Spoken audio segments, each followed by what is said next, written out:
Islamabad high court ने नाम सफरी पाबंदी की फहरिस्त से निकालने पर तौहीन अदालत की शिबली फराज और कमल शौज़ब की दरख्वास्तें खारिज कर दी हैं।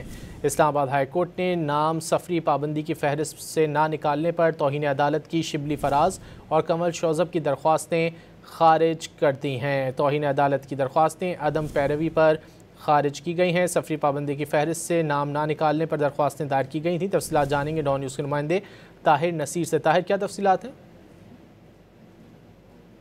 जो शिबली फराज और कमल शौज़ब के नाम सफरी पाबंदी की फहरिस्त से न निकालने पर तौहीन अदालत केसेस की समाअत हुई। अदालत ने अदम पैरवी पर शिबली फराज और कमल शौज़ब की दरख्वास्तें खारिज कर दी हैं।